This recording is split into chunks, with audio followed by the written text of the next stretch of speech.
Pai do Senhor Jesus, meus irmãos, sejam todos bem-vindos. Nesse momento aqui nós vamos estudar, vamos meditar um pouco no Evangelho de Lucas, no capítulo 7. Amém? Prepare papel e caneta aí para fazerem suas anotações. Evangelho de Lucas, capítulo 7.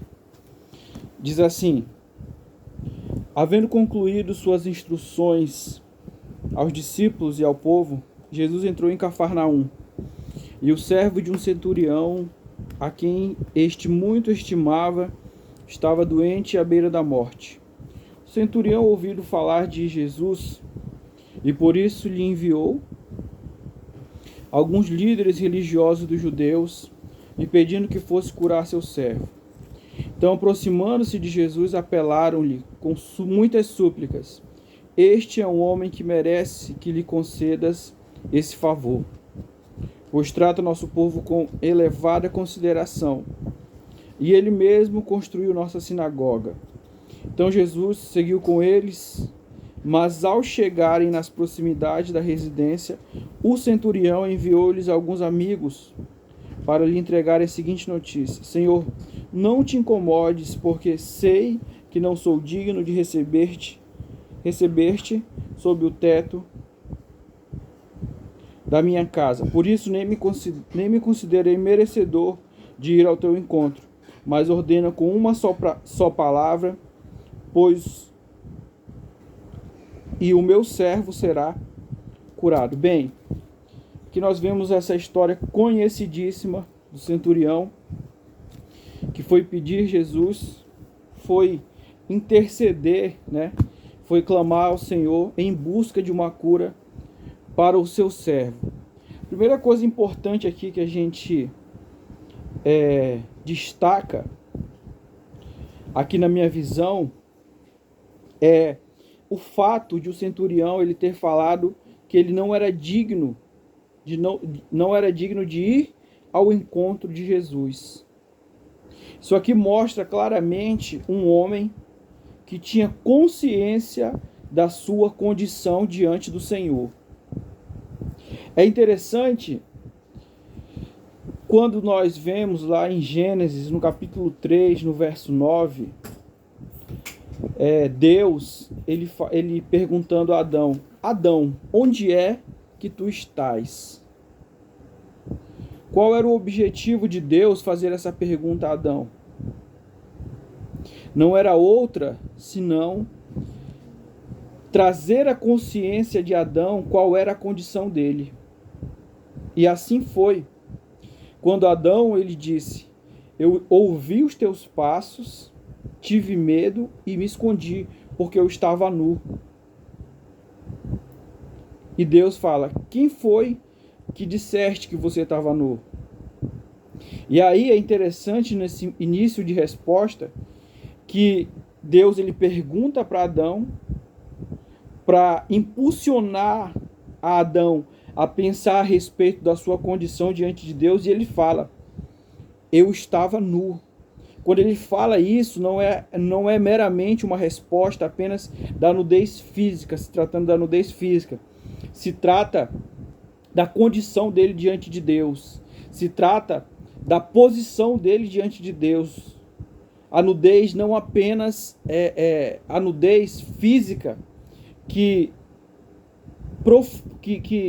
no entendimento mais profundo, essa nudez física ela representava perda de intimidade. É muito interessante quando nós passamos a observar dessa perspectiva, que não se tratava apenas de nudez física, mas se tratava de perda de intimidade. E esse homem aqui, ele mostra que ele sabia qual era a condição dele diante do Senhor. Ele fala: eu não sou digno. E nós? Será que quando nós vamos pedir algo a Deus, quando nós oramos ao Senhor Jesus para pedir algo, de que forma nós nos direcionamos? Que forma nós nos conduzimos diante de Deus? Nós nos conduzimos com uma cobrança, falando: Senhor, eu vou para a igreja, Senhor, eu oro, Senhor, eu sou fiel. Ou nós chegamos diante do Senhor com humildade, consciente da nossa condição de ser um pecador. Como Davi diz, no Salmo ele diz: quem sou eu? Quem é o homem para que o Senhor se lembre de nós? Quem é o homem para que o Senhor se lembre de mim? Aqui a Bíblia nos ensina isso, irmãos. Isso é muito importante. Que todas as vezes que nós nos direcionarmos ao Senhor, nós temos que ter consciência que por mais que a gente seja prudente, a nossa consciência sempre vai ser indigna diante do Senhor Jesus. Isso aqui é muito forte. Isso aqui é muito importante a gente entender. Na continuação diz aqui, ele fala no verso 7, eu não sou merecedor, e ordena com uma só palavra. O que é isso? Olha que interessante. Primeiro, ele tem consciência da indignidade dele diante de Deus, diante do Senhor Jesus. Segundo, ele diz uma só palavra. O que isso nos mostra? Confiança na palavra. Isso mostra um homem que tinha confiança na palavra. E nós? Será que nós temos essa confiança, esse nível de confiança na palavra do Senhor? Será que nós depositamos a nossa fé de forma veemente na palavra do Senhor, assim como esse homem depositou? Ele disse: Senhor, é uma só palavra, quer dizer, não precisa nem de oração. Não precisa de oração, não precisa, sabe, de nada. É só uma palavra. Olha que forte, irmãos. Olha que forte.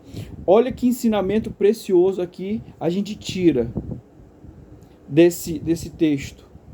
Um homem que tinha consciência da sua condição diante do Senhor. Segundo, um homem que tinha confiança na palavra. E o Senhor está falando conosco nesse momento. Se tem algo que você pede do Senhor e você ainda não alcançou, olha aqui o Senhor nos ensinando, o Espírito do Senhor nos ensinando qual é a forma, qual é o caminho que a gente tem que percorrer para alcançar aquilo que a gente almeja diante de Deus. É muito forte, irmão, isso aqui. Vamos continuar aqui. Pois eu também sou o homem sujeito à autoridade e tenho soldados sob meu comando. Mando a um vai e ele vai, e a outro vem e ele vem. E ao meu servo faz isto e ele o faz. O que ele está mostrando aqui? Presta bem atenção.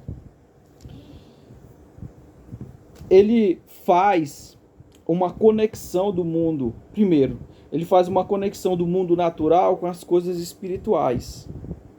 Primeira coisa que a gente tira, né? Ele faz essa conexão do mundo natural com o mundo espiritual. A forma como funciona o mundo natural, e ele diz, o mundo natural funciona assim, e o espiritual também, eu acredito que funcione dessa mesma forma. Primeiro, a compreensão dele, a compreensão. Segundo, ele era um homem que mostra que ele entendia de autoridade. Ele entendia o que era autoridade. E é bem interessante que existe um paradoxismo nisso aqui. Que paradoxismo é esse? Ninguém entende de autoridade sem antes entender o que é submissão. Ninguém sabe ensinar se não se sentar para aprender. Isso aqui é muito importante. Ele mostra para Jesus falando, eu entendo o que é autoridade e eu entendo o que é submissão. Por que ele está falando isso? Que eu entendo o que é autoridade. Ele fala primeiro a respeito da autoridade dele. Por quê? Porque ele entende que ele não é uma autoridade diante de Jesus. É Jesus que é uma autoridade diante dele. E nós? Será que nós entendemos? Será que existe uma compreensão da nossa parte a respeito de autoridade e submissão? Ou será que muitas vezes a gente fica com aquele discurso de rebelde? Ah, o meu compromisso não é com o homem, meu compromisso é com Deus. Só que a gente não pode esquecer que Deus ele levanta homens nessa terra. como porta-voz dele. Será que nós entendemos disso? Dessas duas questões, autoridade e submissão? Porque além de sermos submissos à palavra, a primeira submissão que nós temos que ter é a palavra e a respeito daquilo que ela diz. A palavra e a respeito daquilo que ela diz. Não é o que eu acho, não é o que eu penso, ok? Não é o que você acha, o que você pensa, não é o que você pensa ser justo, não é isso, é o que a palavra diz. No verso 9 ele diz aqui: ao ouvir esta declaração, Jesus muito se admirou dele e voltando-se para a multidão que o acompanhava, exclamou: asseguro-vos que nem mesmo em Israel encontrei uma fé como esta. Né? Olha aí, Jesus ele ficou surpreso pelo fato do centurião ele manifestar uma fé daquela forma, uma fé que tem entendimento, uma fé submissa. Olha aí, olha o Espírito Santo falando conosco nesse momento. Uma fé inteligente e uma fé submissa. Se nós queremos alcançar algo do Senhor, da parte do Senhor, essa deve ser a fé que a gente deve manifestar. Uma fé inteligente e uma fé submissa. Submissa à sua palavra. Inteligente, não inteligência da forma humana, mas uma inteligência espiritual. Uma inteligência que não se baseia naquilo que a gente vê, mas naquilo que nós cremos. Amém? E aconteceu que os homens que haviam sido enviados retornaram para a casa do centurião, e ao chegarem lá encontraram um servo dele totalmente curado. Glória a Deus. No dia seguinte, partiu Jesus para uma cidade chamada Naim, e com ele caminhavam seus discípulos e uma grande multidão.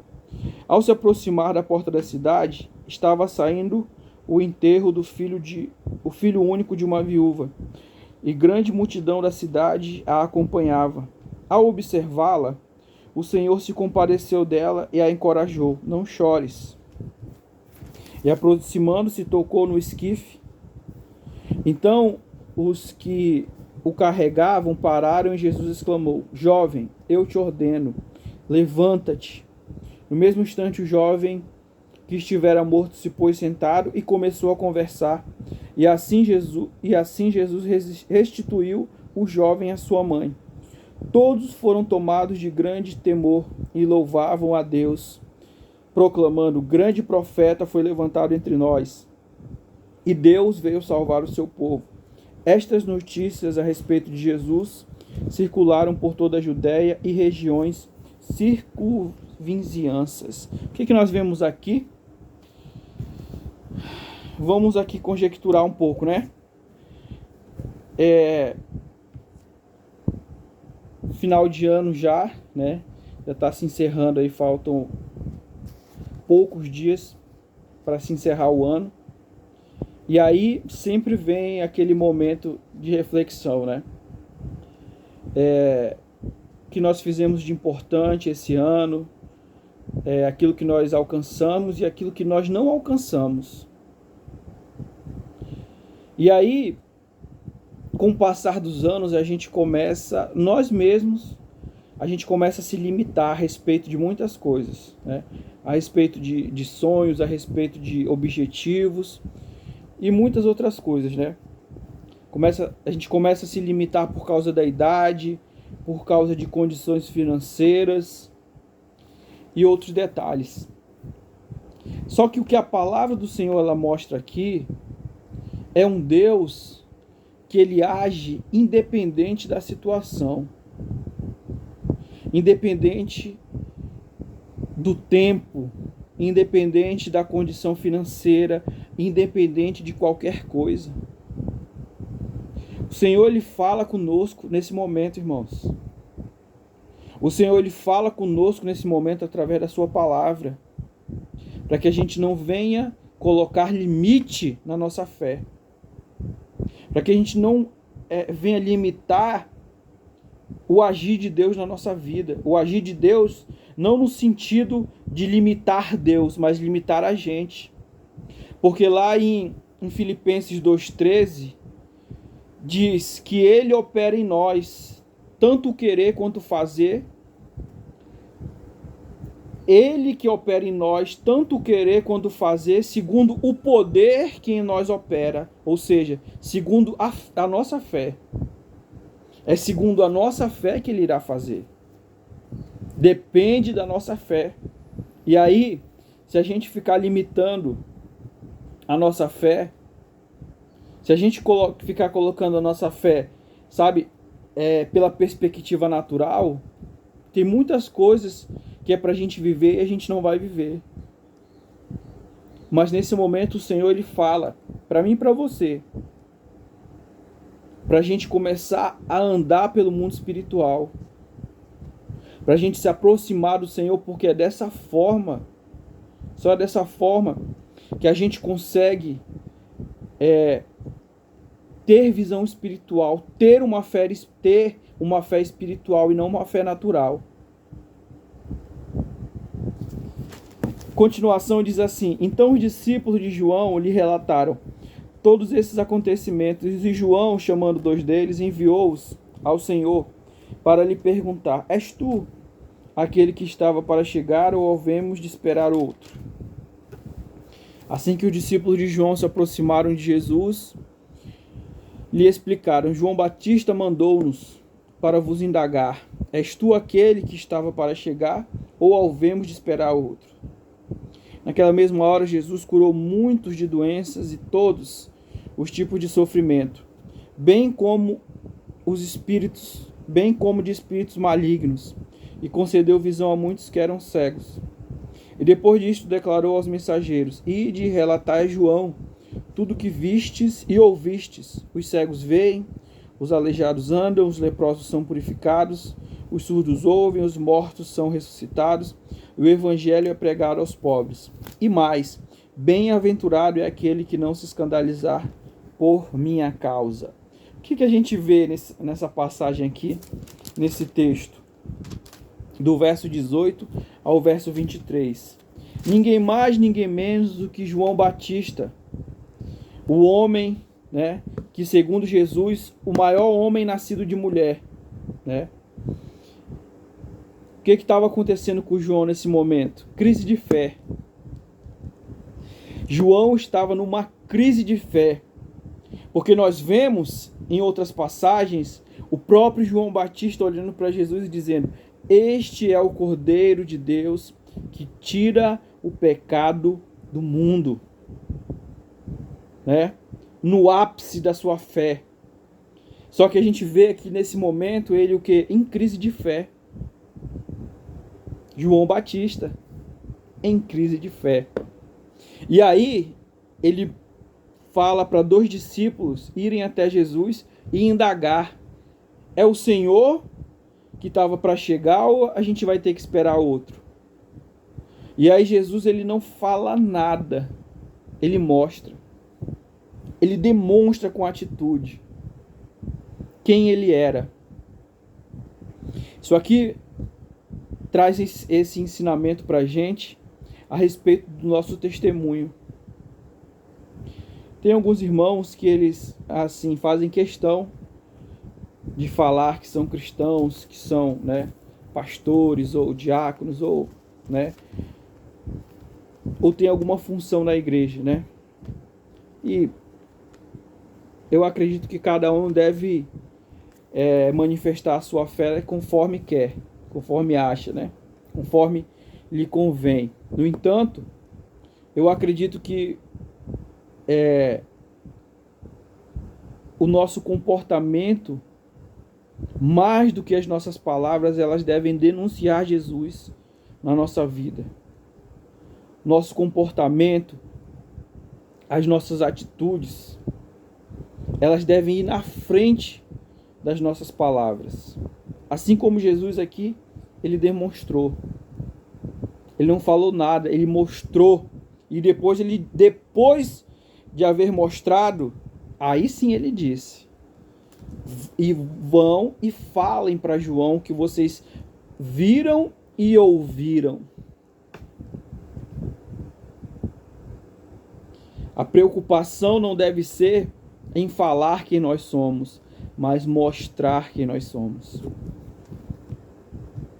E no verso... Continuando no verso 24, diz assim: havendo partido os mensageiros de João, passou Jesus a testemunhar às multidões acerca da pessoa e da obra de João. Que saíste a ver no deserto? Um caniço movido de um lado para o outro pelo vento? Que saístes a contemplar? Um cavalheiro vestido de roupas finas? Ora, os que vestem roupas suntuosas e se entregam ao luxo e vivem em delícias estão nos palácios. Afinal, que fostes observar? Um profeta?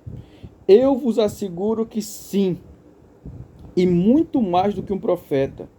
Este é aquele a respeito de quem está escrito: eis que enviarei o meu mensageiro à tua frente, pois ele preparará o teu caminho diante de ti. Eu vos afirmo que dentre os nascidos de mulher não há um ser humano maior do que João. Todavia o menor no reino de Deus é maior do que ele. E todo o povo, inclusive os publicanos, ao ouvirem as palavras de Jesus, reconheceram que o caminho de Deus era justo e se submeteram ao batismo de João. O que a gente vê aqui? Agora, né, no verso, na passagem anterior, nós vemos a crise de fé de João, Jesus demonstrando quem ele era através dos milagres, através da cura. E posteriormente a isto, a gente vê o próprio Cristo testemunhando a favor de João. Quer dizer, em outras palavras, Jesus estava dizendo assim: olha, a crise de fé que João está passando não quer dizer nada. Aquilo que ele está passando não quer dizer nada. O que quer dizer, o que fala quem ele é, foi o que ele já fez, foram suas obras. Por isso, lá em Apocalipse, no capítulo 13, a gente vê o próprio Deus falando através, né, de João, dizendo: eu conheço as tuas obras, né, porque são as nossas obras que revelam quem nós somos, não são as nossas palavras. Verso 30, na continuação, diz aqui: entre tantos fariseus e os doutores da lei rejeitaram o conselho de Deus para eles próprios e não se dispuseram a ser batizados por ele. Sendo assim, a quem compararei as pessoas da presente geração? Prosseguiu Jesus: com que as assemelham? Ora, são como crianças que ficam sentadas na praça, gritam umas às outras: nós vos tocamos flauta e vós não dançastes, entoamos lamentações e vós não chorastes. Assim tendes agido, pois vejo João Batista que não come pão e nem bebe vinho, e julgais este como demônio. Este está com demônio. Então chegou o Filho do Homem, comendo e bebendo vinho, e condenais: eis aí um glutão e beberrão, amigo de publicanos e pecadores. Todavia os filhos da sabedoria reconhecem e acolhem as suas obras. Olha que interessante, aqui a gente vê. Os fariseus, eles rejeitaram aquilo que Jesus estava falando. Por quê? Porque João, ele não era um profeta que ficava na sinagoga. Ele era um profeta que ficava pregando no deserto, né? Em outras palavras, ele não era um profeta que tinha status. Ele era um profeta que ele estava preocupado em levar a palavra, em preparar o caminho para o Senhor, e não com status. Segunda coisa que a gente vê aqui é o próprio Jesus falando que essa geração são como crianças, ou seja, imaturidade. Imaturidade. É muito importante a gente entender que todas as igrejas, irmãos, vão ter 4 tipos de pessoas: crente forte, fraco, carnal e o menino. Esses 4 tipos de cristãos tem dentro da igreja: crente forte, crente fraco, o carnal e o menino. E Jesus está falando exatamente disso aqui. Cristãos que são meninos. E aí, eu estou falando isso aqui, não é para você ficar julgando ninguém, tá? Mas para você entender e não ficar achando que a igreja é perfeita, é apenas um campo de amor e de misericórdia, sabe? Você precisa ler a Bíblia para você entender qual é o ambiente que você está. Você vai lidar com pessoas que são mais fortes que você. Outras vezes você vai ser mais forte que alguém. Você vai lidar com pessoa imatura. Você vai lidar com pessoa que é carnal. Tudo isso tem dentro da igreja e a Bíblia fala disso. Não sou eu que estou dizendo, é a Bíblia que fala a respeito disso, ok? Para ficar bem claro. Mas qual é a nossa função no meio disso? Buscar maturidade. Buscar maturidade espiritual. Aquilo que Paulo vai falar lá em Filipenses, no capítulo 3, já lá pela altura do verso 15. Buscarmos maturidade espiritual. Na versão King James, que é essa que eu uso, ele fala a respeito de maturidade espiritual. Mas na versão que é mais usada, que é mais comum, ele fala a respeito de perfeição. Nós devemos buscar a perfeição, né? Ele fala a respeito disso. Mas é importante que a gente entender que quando fala dessa perfeição, né, não fala daquilo que não tem defeito, no sentido daquilo que não tem defeito. Fala a respeito de maturidade. E maturidade espiritual, que é o que nós precisamos buscar, né? Que é o que a igreja precisa buscar. E aqui ele fala aqui, ó, olha que interessante no verso 35, ele diz: todavia os filhos da sabedoria reconhecem e acolhem suas obras. Ou seja, tem coisas que a gente só entende através da sabedoria. E o que é sabedoria? Sabedoria é o exercício do conhecimento, tá? Sabedoria é o exercício do conhecimento. Que conhecimento, pastor? Conhecimento da palavra de Deus, ok?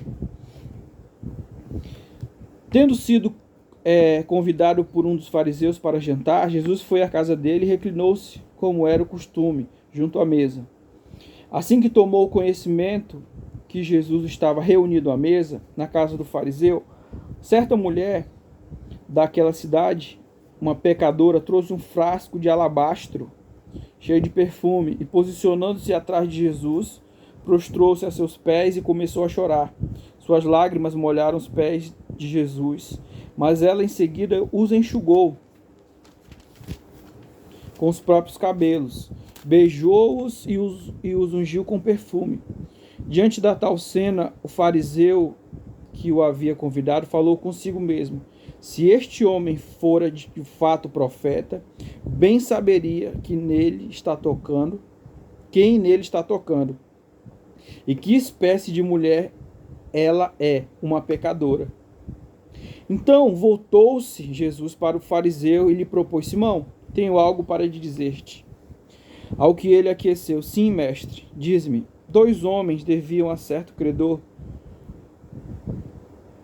Um lhe devia 500 denários e o outro 50. Nenhum dos dois tinha com que pagar. Por isso o credor decidiu perdoar a dívida de ambos. Qual deles o amará mais? Replicou-lhe Simão: imagino que é aquele a quem foi perdoada a dívida maior. Ao que Jesus o congratulou: julgaste acertadamente. Então virou-se em direção à mulher e declarou a Simão: vês esta mulher? Entrei em tua casa e não me trouxeste água para lavar os pés, como é o costume. Esta, porém, molhou meus pés com suas lágrimas e os enxugou com os próprios cabelos. Da mesma maneira, tu não me saudaste com um beijo na face, como é tradicional.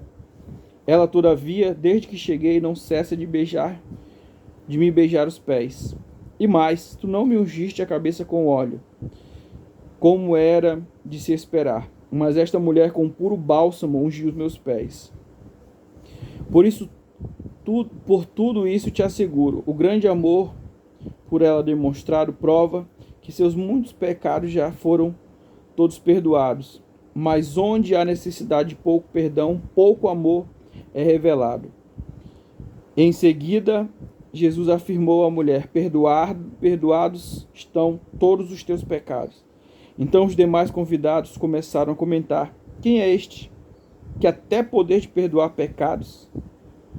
Quem é este que até pode perdoar pecados? E Jesus revela à mulher: a tua fé te salvou, vai-te em permanente paz. O que a gente vê aqui, para a gente finalizar,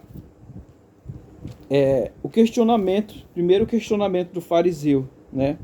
Questionamento, ele presume que se Jesus fosse um profeta, fosse verdadeiramente um profeta, ele saberia quem era aquela mulher, né? Achando ele que Jesus não sabia quem era aquela mulher, né? E que Jesus ali provavelmente faria oposição, né? Se ele soubesse quem era aquela mulher. Mas aqui mostra que, além de ele saber, ele fala a respeito de uma parábola e mostra o porquê, sabendo quem ela era, mostra que ele, através da parábola, o porquê, aliás, que ele não afastou ela dele, né? Não fez oposição a ela estar ali aos seus pés, porque ela demonstrou a necessidade da presença do Senhor na vida dela, a necessidade de perdão para a vida dela, né? E aí a gente vê aqui Pedro também